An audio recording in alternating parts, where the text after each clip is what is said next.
Hello and welcome to the Power BI tutorial video, and in this video I want to show you how you can create a sum of an expression. So this is one of a very common requirement where in the front end we have an expression of which we want to take a sum, and generally in that scenario sum function is not used. And if you are a beginner, you may be wondering like what's really going on and what do I really need to do to create a sum of an expression, right? Well, I'll show you in this video how you can do that. Before that, just a quick information about all these video tutorials that I'm posting on YouTube is present in this Power BI file, which is Power BI video tutorials. As you can see, the link of this file is present in the description. So the whole idea is this, that you can come over here, search any of the video tutorial that you need or any of the title that you are looking for, or filter it and jump to that using jump to the video using the column link present in the column B. With that, I have two tabs, feature explainer and exercise. That way you can go to the exercise tab and even attempt the exercises, right? Okay, with that information, let me go to the Power BI.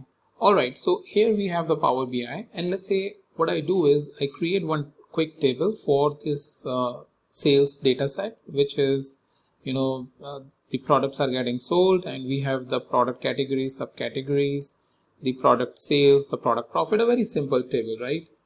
It's a very common thing that there are products you want to sell, and whole idea is that, let's say, one of the hypothetical requirement in this case I create is what is the sales after subtracting the profit, right?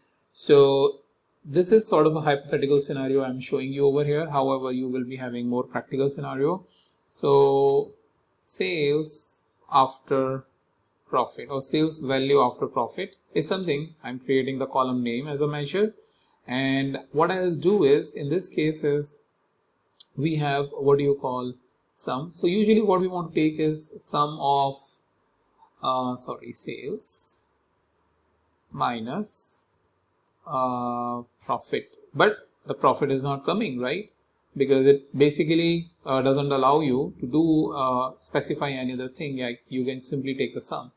So if you are looking for a situation like this where you need to subtract, multiply, divide, whatever expression you are writing, you want to take a sum of that. In that case, you will going to use the SUMX function.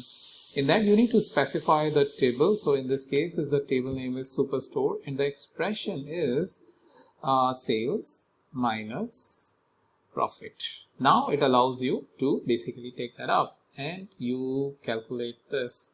So this is sales after profit. Over here it is created, and we take this over here, and what do we get is basically a value 167,000 minus 43,000 and something, you get 123,000. So that's something what I wanted to show you, how very quickly you can utilize the SUMX function, perform any of the expression and take a sum of it. So make sure you remember the SUMX function whenever you need to take a sum of an expression. With that, thank you so much for watching, and I'll meet you in the next video with a new topic.